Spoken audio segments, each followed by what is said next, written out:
Si quelqu'un te pose une seule question précise, tu devrais t'éloigner immédiatement. Ce n'est pas une exagération. Pourquoi certaines questions dans une question te mettent mal à l'aise sans que tu saches l'expliquer? Et pourquoi, même si la personne sourit, ton corps perçoit-il un danger? Il y a des questions qui ne cherchent là pas des réponses, elles cherchent le contrôle. Et si tu en as déjà entendu une, tu étais déjà dans le piège sans le savoir. Reste car ce qui suit peut changer la façon dont tu vois les gens pour toujours. C'est presque toujours la première question. Elle apparaît juste après que tu exprimes un malaise, un doute ou une suspicion légitime. Elle ne répond pas à ce que tu as dit, elle n'analyse pas les faits. Elle attaque directement ta réaction. Pourquoi es-tu si sensible? Pourquoi le prends-tu comme ça? Pourquoi exagères-tu? À cet instant précis, quelque chose de très spécifique se produit dans ton esprit. Tu cesses de penser à ce qui s'est passé et tu commences à penser à ce que tu ressens. Le focus se déplace, le comportement disparaît du centre de la conversation et est remplacé par ton émotion. Sans t'en rendre compte, tu ne parles plus du problème, tu justifies dans ta réaction au problème. Cette question fonctionne parce qu'elle introduit la honte, elle suggère que ressentir est un défaut, que réagir est une faiblesse, que si tu étais plus fort, plus mature ou plus normal, rien de tout cela ne t'affecterait. Le message implicite est c'est clair, le problème n'est pas ce que j'ai fait, le problème c'est toi de le ressentir, c'est là que beaucoup cèdent. Ils baissent la voix, ils s'excusent donc pour le ton, ils disent des phrases comme ce n'était pas si grave ou ah, peut-être que j'exagère et à ce moment-là, le menteur a déjà gagné la première manche, non pas parce qu'il a prouvé son innocence, mais parce qu'il a réussi à te faire douter de ta propre perception. Mais il y a quelque chose d'important que tu dois comprendre. Les personnes honnêtes demandent ce qui s'est passé. Les personnes manipulatrices demandent pourquoi tu te sens comme ça. L'une cherche la clarté, l'autre cherche le contrôle. Quand quelqu'un utilise cette question, il n'essaie pas de te comprendre, il essaie de t'entraîner. T'entraîner à te taire la prochaine fois, à douter avant de parler la prochaine fois, à tolérer un peu plus la prochaine fois, et ainsi, petit à petit, le silence devient une habitude. Cette question n'apparaît pas au début, elle arrive quand tu as déjà signalé quelque chose de concret, quand il y a déjà une faille dans l'histoire, et au lieu d'expliquer, la personne prend du recul et te regarde comme si tu l'avais blessé. Tu ne me fais pas confiance? À ce moment-là, le conflit change de forme, il ne s'agit plus de ce qui s'est passé, mais de ce que tu ressens envers cette personne. La conversation se déplace du fait vers la relation. Et ce mouvement n'est pas accidentel, c'est un inversement calculé des rôles. Soudain, c'est toi qui dois rassurer, c'est toi qui dois prouver quelque chose.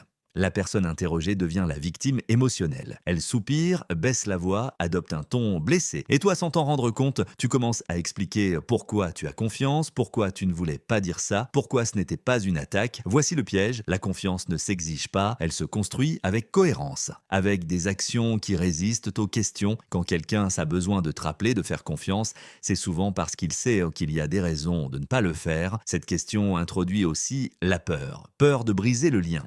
Peur de paraître méfiant, froid ou injuste, peur d'être cette personne qui doute toujours, et sous l'emprise de cette peur, beaucoup de gens reculent. Ils changent de sujet, ils s'excusent d'avoir posé la question, mais observent bien le schéma. Une personne honnête clarifie, une personne manipulatrice dramatise, l'une explique, l'autre te fait sentir coupable d'avoir posé la question. Quand quelqu'un utilise un tu ne me fais pas confiance, il ne défend pas la vérité, il défend son image. Et ce faisant, il te pousse à choisir entre ton intuition et la relation. Chaque fois que tu choisis la relation au détriment de ton intuition, tu perds un peu de toi. Cette question apparaît généralement lorsque la conversation est déjà avancée. Lorsque la personne sent que les issues se referment, elle ne nie pas, elle n'explique pas, elle ne clarifie pas. Elle hausse les épaules et lance la phrase comme si elle était fatiguée. Qu'est-ce que tu veux que je dise? À première vue, cela ressemble à une reddition, cela peut même sonner comme une ouverture, mais en réalité c'est une autre forme d'évasion. Elle n'offre pas la vérité, elle te renvoie la responsabilité, elle te demande d'écrire le scénario pour elle. Ici,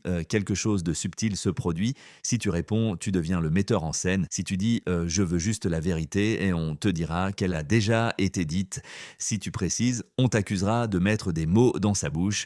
Toute option te désavantage car le problème cesse d'être ce qui s'est passé et devient la façon dont tu mènes la conversation. Cette question communique aussi à l'agacement. Elle implique que tu es exigeant, que rien n'est suffisant, que tu en veux toujours plus. Le message caché est peu importe ce que je dis, tu ne seras jamais satisfait.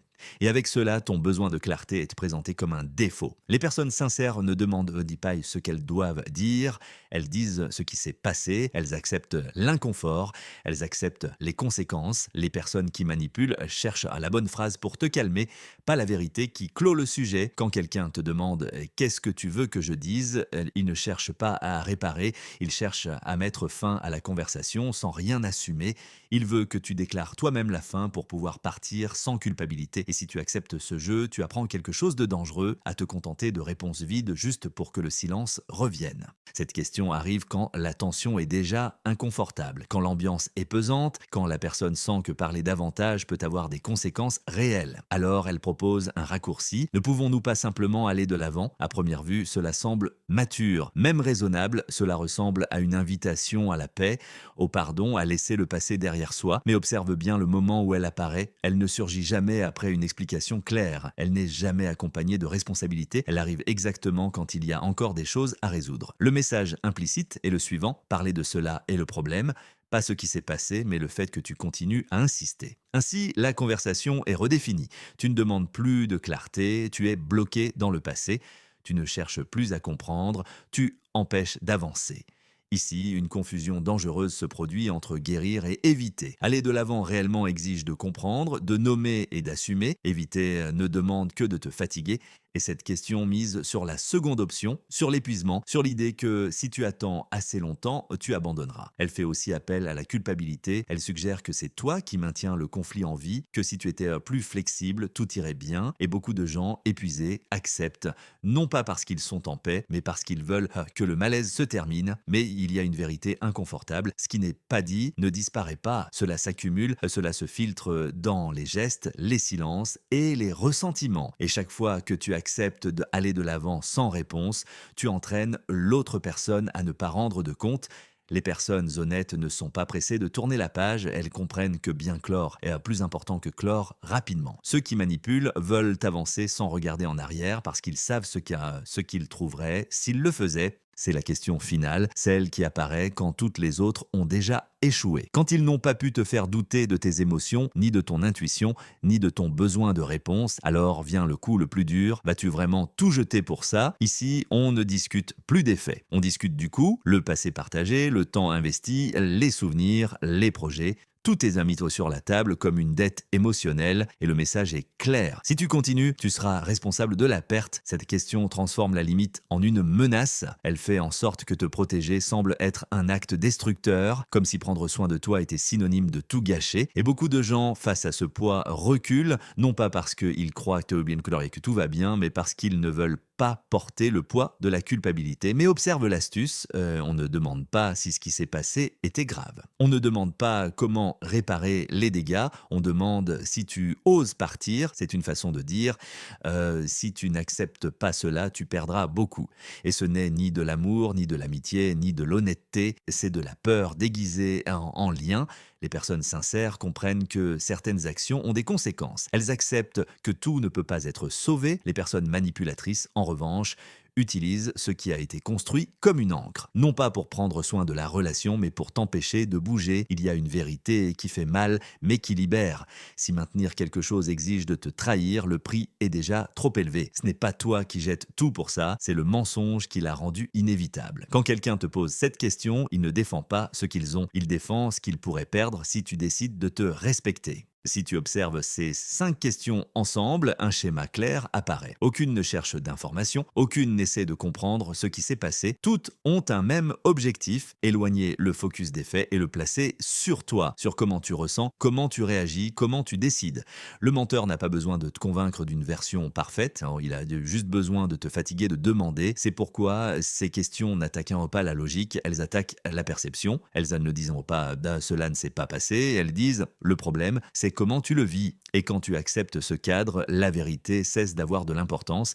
Il y a quelque chose de plus profond encore. Ces questions créent une hiérarchie invisible. Une personne se positionne en juge de ce qui est raisonnable, mature ou exagéré. L'autre reste en position défensive, s'expliquant, se justifiant, adoucissant. Cette asymétrie est un pouvoir. Il y a aussi une séquence. D'abord, ton émotion est remise en question, puis ta confiance, ensuite ta façon de demander, plus tard ton insistance et enfin ta décision de partir. Pas à pas, ta marge de manœuvre est réduite, pas d'un coup, mais lentement, jusqu'à ce que douter de toi-même devienne automatique. L'important est de comprendre ceci: quand tu reconnais le schéma, il cesse de fonctionner parce que tu ne réponds plus à la question, tu observes l'intention derrière elle, tu ne te défends plus, tu te positionnes, et à ce moment-là, la dynamique change. Les personnes honnêtes peuvent se sentir mal à l'aise, mais elles s'en tiennent aux faits. Les personnes manipulatrices évitent les faits parce qu'elles savent qu'elles y perdent. C'est pourquoi elles utilisent des questions comme des outils, non pas pour dialoguer, mais pour diriger. Reconnaître ce schéma ne te rend pas froid ni méfiant, cela te rend conscient. Et la conscience est le point d'exact où la manipulation cesse d'avoir sa place. Il y a une raison pour laquelle ces questions fonctionnent si bien. Elles n'attaquent pas de front, elles se glissent, elles se présentent comme de l'inquiétude, de la fatigue, du bon sens, et c'est pourquoi elles passent inaperçues si longtemps. Elles ne sonnent pas comme un mensonge, elles sonnent comme quelque chose que tu as déjà entendu auparavant, mais maintenant tu sais quelque chose de différent, tu sais qu'une question peut être une forme de contrôle, que toutes les conversations ne cherchent pas la compréhension, et que ressentir un malaise n'est pas un signe de faiblesse, mais d'une perception intacte. Il ne s'agit pas de voir des menteurs partout, il s'agit d'écouter ta réaction interne quand quelqu'un évite de répondre et à la place te pousse à t'expliquer. Quand le sujet passe de ce qui s'est passé à ce que tu ressens de l'avoir signalé. Quand ton besoin de clarté devient le problème. Là, il n'est pas nécessaire de discuter davantage, il faut s'arrêter, observer et décider en te respectant toi-même. Rappelle-toi ceci: celui qui dit la vérité peut soutenir le silence, le malaise et les questions difficiles. Celui qui ment a besoin que tu te fatigues, que tu doutes, que tu recules, parce que c'est seulement ainsi qu'il peut continuer sans rendre de compte. Si l'une de ces questions t'a semblé familière, ce n'est pas un hasard, tu l'as probablement déjà vécu, et si aujourd'hui tu la reconnais, c'est parce que tu es prêt à ne plus tomber dans le piège. La prochaine fois que tu en entendras une, ne réponds pas immédiatement, respire, observe le schéma et choisis calmement, c'est là que commence ta liberté.